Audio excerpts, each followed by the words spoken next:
Good morning student. पिछले video में हमने 12वीं कक्षा के न्यू सिलेबस में से पहली कविता सीखी, नवनिर्माण। आज हम उसी सिलेबस में से तीसरी कविता को सीखने वाले हैं, जिसका नाम है सच हम नहीं सच तुम नहीं। सच तुम नहीं सच हम नहीं कविता के कवि डॉक्टर जगदीश गुप्त। तो आइए उनके बारे में जानेंगे। उनका नाम डॉक्टर जगदीश गुप्त, जन्म स्थान 1924 में उत्तर प्रदेश के हरदोई जिले के शाहबाद में हुआ। उनकी शिक्षा उनका एजुकेशन कहाँ तक हुआ है? MA DPhil। कार्यक्षेत्र उन्होंने कौन से कार्य किए हैं या कौन से कार्य क्षेत्र पे काम करते हैं? तो वो एक सुप्रसिद्ध कवि है, एक चित्रकार भी है, समीक्षक पुरातत्वविद है तथा नई कविता के प्रवर्तक भी है। नई कविता यह एक पत्रिका है और उस पत्रिका का प्रारंभ उन्होंने किया है। उनकी प्रमुख कृतियां के बारे में जानेंगे। नाव के पाँव, शब्ददंश, युग्म, हिमवित, शंभुक यह एक खंड काव्य है, यह एक काव्य है। और नई कविता यह एक पत्रिका है। पुरस्कार, कौन से पुरस्कार से उनको पुरस्कृत किया है? तो भारत भारती, मैथिली शरण गुप्त, इन अवार्ड से, इन पुरस्कार से उनको सम्मानित किया गया है। उनकी मृत्यु 2001 में हुई थी। अब हम कविता का परिचय देख लेते हैं। प्रस्तुत कविता में, नई कविता में, कवि संघर्ष को ही जीवन की सच्चाई मानते हैं। कवि कहते हैं कि सच्चा मनुष्य वही है जो कठिनाइयों से घबराकर, मुसीबतों से डरकर न कभी झुके न कभी रुके, परिस्थितियों से हार न माने। राहों में चाहे फूल मिले या शूल मतलब काटे, वह चलता रहे, क्योंकि जिंदगी सहज चलने का नाम नहीं बल्कि लिग से हटकर चलने का नाम है। हमें अपनी क्षमताएं स्वयं ही पहचाननी होगी। राह से भटकर भी मंजिल अवश्य मिलेगी। भीतर बाहर से एक सा रहना ही आदर्श है। हमें अपने दुखों को पहचानना होगा, अपने आंसू स्वयं पोंछने होंगे तथा स्वयं योद्धा बनना होगा। जीवन संघर्ष है, यही कहानी है। यह कविता का परिचय है। अगली पंक्ति को हम पढ़ते हैं। सच हम नहीं सच तुम नहीं, सच है सतत संघर्ष ही। संघर्ष से हटकर जिए तो क्या जिए, हम या कि तुम। जो नत हुआ वह मृत हुआ, जो वृत्त से झरकर कुसुम। जो पंथ भूल रुका नहीं, जो हार देख झुका नहीं। जिसने मरण को भी लिया हो जीत, है जीवन वही। सच हम नहीं सच तुम नहीं। तो यहाँ पे कुछ शब्दार्थ भी दिए हुए हैं। संघर्ष का मतलब है यहाँ पे समस्याओं से जूझना या लड़ना। नत का मतलब है यहाँ पे झुकना। वृत्त का मतलब होता है डंटल। पथ का मतलब है संप्रदाय, धर्म। यहाँ पे आप पथ का मतलब रास्ता भी ले सकते हैं। और कुसुम का मतलब है यहाँ पे फूल। तो पहली पंक्ति यहाँ पे पढ़ लेते हैं। सच हम नहीं सच तुम नहीं, सच है सतत संघर्ष ही। यहाँ पर कवि ये कहना चाह रहे हैं कि कभी जिंदगी सच ना हम है ना तुम हो। जिंदगी में सच ना हम है ना तुम हो। जिंदगी का अगर कोई सच है, तो जिंदगी में अगर कोई सत्य है तो वह है संघर्ष करते रहना। संघर्ष से हटकर जिए तो क्या जिए, हम या कि तुम। कवि यहाँ पर कहते हैं कि जिंदगी जीने का तरीका है कि जिंदगी में संघर्ष करना पड़ता है। जिंदगी ऐसे ही नहीं जी जाती है। सिर्फ साथ रहना जिंदगी नहीं होती है, लेकिन जिंदगी से मृत्यु तक जो हम जीवन जीते हैं, उसमें हमें हर एक पल के लिए संघर्ष करना पड़ता है कि वो हम हो या फिर आप हो। हम सबको संघर्ष करना पड़ता है। न हम बिना संघर्ष से जी सकते हैं, न तुम बिना संघर्ष से जी सकते हैं। हर एक जिंदगी में जीते वक्त हमें नई समस्याओं का मतलब एक पूरी समस्या नहीं होती तब तक दूसरी समस्या सामने आ जाती है। तो जिंदगी में आने वाली समस्याओं का सामना करना पड़ता है। जो नत हुआ वह मृत हुआ, जो वृत से झरकर कुसुम। तो यहाँ पे कवि ये कहते हैं कि संघर्ष करते वक्त हमें लड़ते रहना है। हारना या जीतना यह महत्वपूर्ण नहीं है, हमें लड़ते रहना है। लेकिन अगर संघर्ष करते वक्त हम झुक जाए, ठीक है, झुकना, झुक जाना, हम रुक जाते हैं। नतना का मतलब होता है नत होना, झुकना। जो नत हुआ वह मृत हुआ। संघर्ष करते वक्त हमें झुकना नहीं है, अर्थात हमें रुकना नहीं है, क्योंकि रुकना मौत की निशानी होती है और चलते रहना जीवन की निशानी है। तो संघर्ष तो सबको करना है, मैं हो या तुम हो, यही तो जिंदगी की सच्चाई है। जिंदगी जीते वक्त हर एक पल हमें कोई न कोई संघर्ष का सामना करना ही पड़ता है। जो व्यक्ति संघर्ष से हार मान लेता है उसकी जिंदगी उस मृत व्यक्ति के समान हो जाती है, या उसकी जिंदगी कुसुम, कुसुम का मतलब है यहाँ पर फूल, तो उस फूल के समान हो जाती है जो वृत से झरकर झर जाता है। वृत मतलब डंठल। फूल जब तक सुंदर है जब तक डंठल से जुड़ा है। एक बार वो डंठल से टूट जाता है या गिर जाता है, मिट्टी में मिल जाता है, तो उस फूल की अवस्था उस मिट्टी में मिलने के समान हो जाती है। उसका अपना कोई अस्तित्व नहीं रहता है। ठीक वैसे ही जो व्यक्ति जिंदगी से हार मान लेता है उसका अस्तित्व उस डंठल से झरे हुए फूल के समान हो जाता है। उसकी जिंदगी, जो व्यक्ति जिंदगी से हार मान लेता है उसका अस्तित्व उस डंठल से झरे हुए फूल की तरह हो जाता है। उसकी जिंदगी मृत व्यक्ति के समान हो जाती है जो खुद कुछ नहीं कर सकता है। जो पंथ भूल रुका नहीं, जो हार देख झुका नहीं, जिसने मरण को भी लिया हो जीत, है जीवन वही। जो पंथ फूल रुका नहीं, पंथ का मतलब यहाँ पर है धर्म या संप्रदाय, या फिर पंथ का मतलब यहाँ पर रास्ता ले सकते हैं। तो कभी कभार हम जिंदगी का रास्ता हम भूल जाते हैं, लेकिन रास्ता भूले इसलिए चलना रुकना नहीं है। समझ में नहीं आता है कि कहाँ जाना है, ऐसी स्थिति निर्माण हो जाती है जिंदगी में चलते समय, जिंदगी के रास्ते पर चलते समय, कि हमें कहाँ जाना है वो हमें पता नहीं होता है, वैसे ही हम भटक जाते हैं। तो जो हार देख झुका नहीं, जो व्यक्ति हार का सामना करता है, मतलब जिंदगी में हर वक्त जीत नहीं हासिल होती है तो उन्हें हारना भी पड़ता है। हम जो सोचते हैं वह हर वक्त होगा ही, ऐसा नहीं होता है। तो जो व्यक्ति अपने रास्ते से भटक जाते हैं, कई बार हार का सामना करना पड़ता है, तो उसमें कोई दिक्कत नहीं है, ये सबके साथ होता है। ऐसे कई सारे लोग हैं जो हार के ही जीत की ओर बढ़ते हैं। तो उसी तरह से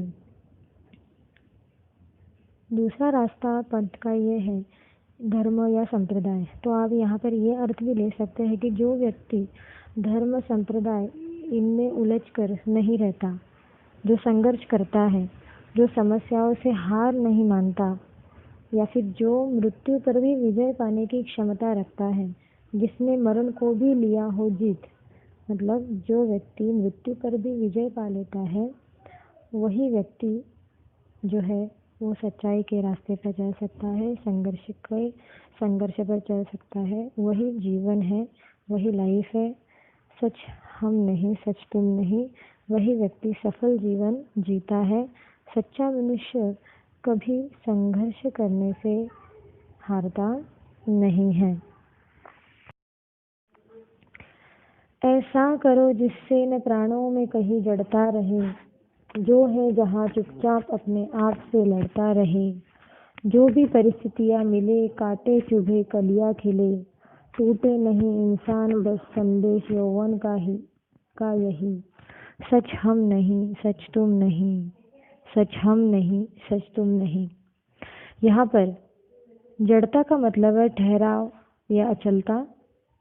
यौवन का मतलब होता है युवा अवस्था, यंग। तो पहली पंक्ति देख लेते हैं। ऐसा करो जिससे न प्राणों में कहीं जड़ता रहे। कवि यहाँ पर कह रहे हैं कि हमें जिंदगी में आगे बढ़ते रहना चाहिए। हमें खुद को इस तरह बनाना है कि हमें जड़ता न रहे, न प्राणों में कहीं जड़ता रहे। हमें इस तरह से जिंदगी में आगे बढ़ना है कि हमें कोई जड़ता न रहे, कोई ठहराव न रहे। जो है जहाँ चुपचाप अपने आप से लड़ता रहे। किसी समस्या से निराश होकर हमें ठहराव न आए। कोई भी समस्या हमारी ज़िंदगी में आए, हमें निराश होकर नहीं रहना है, हमें ठहरना नहीं है, हमें रुकना नहीं है। जैसा भी वक्त आए हमें उससे लड़कर आगे बढ़ना चाहिए। कोई भी परिस्थिति हो, उस परिस्थितियों का हमें सामना करना चाहिए और आगे बढ़ते रहना चाहिए। कभी निराश होकर हार मानने लगो तो खुद से लड़ना भी आना चाहिए। हमें कोई भी परिस्थितियों में निराश होकर न बैठते हुए हमें खुद खड़े होकर उसका सामना करना है, बल्कि उसको लड़ना भी है और लड़ते हुए आगे बढ़ना भी है। जो भी परिस्थितियाँ मिले, काटे चुभे कलियाँ खिले। जिंदगी में कभी अच्छा भी होता है तो कभी बुरा भी होता है। कभी रास्ते में फूल भी मिल सकते हैं तो कभी कांटे भी मिल सकते हैं। यहाँ पर फूल मिलना मतलब अच्छी परिस्थिति या जिंदगी अच्छी भी होती है, और कांटे का मतलब होता है यहाँ पर कभी कई सारी समस्या भी आती है। हमें दोनों को स्वीकार कर आगे बढ़ना चाहिए। हमारी परिस्थितियों में, हमारी जिंदगियों में कभी अच्छी ज़िंदगी भी आती है, कभी बुरी ज़िंदगी भी आती है, कभी फूल भी आते हैं, कभी कांटे भी आते हैं। तो हमें उन दोनों को स्वीकार कर आगे बढ़ते रहना चाहिए। टूटे कहीं इंसान बस संदेश यौवन का यही। सच तुम नहीं, सच हम नहीं। युवा अवस्था में यहाँ पर कहा गया है हमें समाज बनाए रास्ते पर नहीं चलना है जो हर वक्त सावधानी से चलने को कहता है। युवा अवस्था का यही लक्षण है कि वह लीक से हटकर चलता है। कवि युवाओं को संदेश देते हैं कि कितना भी संघर्ष करना पड़े, हम खुद को टूटने नहीं देंगे। तो यहाँ पर बिल्कुल भी खुद को टूटने नहीं देना है, बल्कि युवा अवस्था के या यंग लोगों के यही लक्षण होते हैं कि जो लीक से हटकर चलता है और उसी तरह से हर वक्त सावधानी से आगे चलते रहे।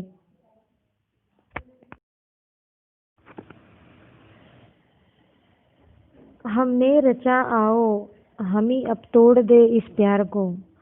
यह क्या मिलन मिलना वही जो मोड़ दे मझधार को।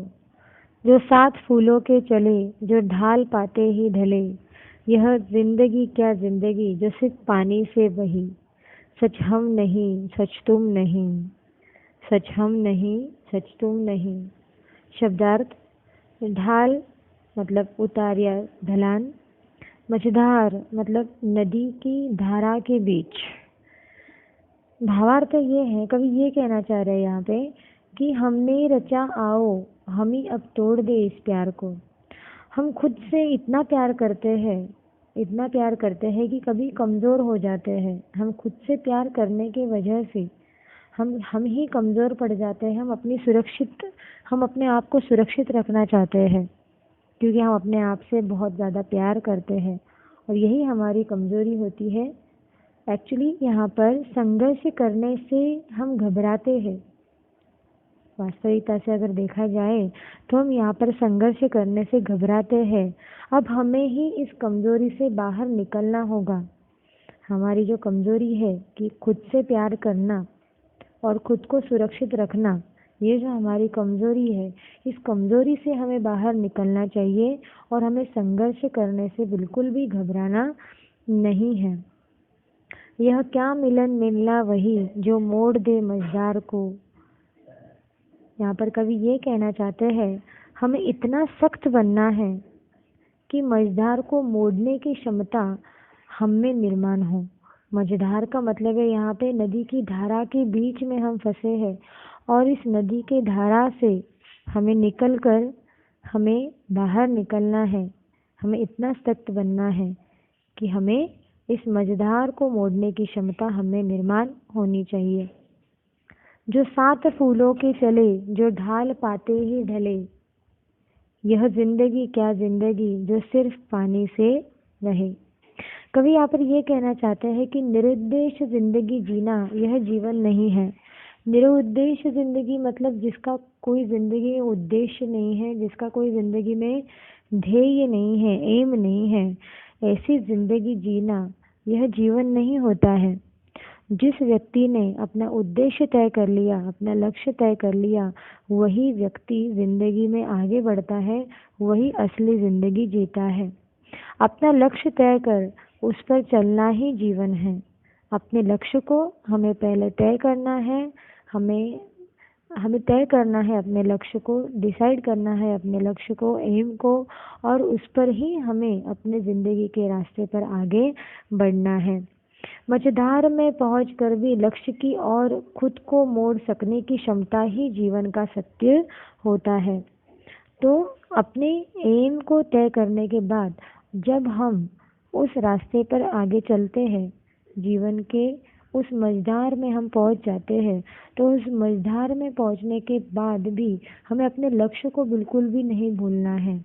हमें उस लक्ष्य को ध्यान में रखते हुए इस मझधार से ही पार, उसके आगे हमें आगे निकलना चाहिए और यही जीवन का सत्य होता है। Thank you. अगली पंक्तियों को हम देख लेते हैं। अपने हृदय का सत्य अपने आप हमको खोजना, अपने नयन का नीर अपने आप हमको पहुँचना। आकाश सुख देगा नहीं, धरती पसीजी है कहीं। हर एक राही को भटक कर ही दिशा मिलती रही। सच हम नहीं, सच तुम नहीं। यहाँ पर नीर का मतलब है पानी, पसीजना का मतलब है दया आना, और राही का मतलब है पथिक मतलब यात्री। आइए इसका भावार्थ देख लेते हैं। पहली पंक्ति, अपने हृदय का सत्य अपने आप हमको खोजना है। जीवन में किसी पर निर्भर नहीं रहना है, किसी के ऊपर डिपेंड नहीं रहना है। हमें क्या चाहिए उस सत्य को हमें पहचानना चाहिए। जिंदगी हमें क्या करना है, क्या चाहिए हमें ज़िंदगी से, इसको हमें, इस सत्य को हमें खुद पहचानना आना चाहिए। अपने नयन का नीर, नयन का नीर, नीर मतलब पानी, अपने आप को या हमको खुद को पहुंचना है। हमारे दुखों को दूर करने कोई दूसरा नहीं आएगा। हमारा संघर्ष हमें खुद तय करना होगा।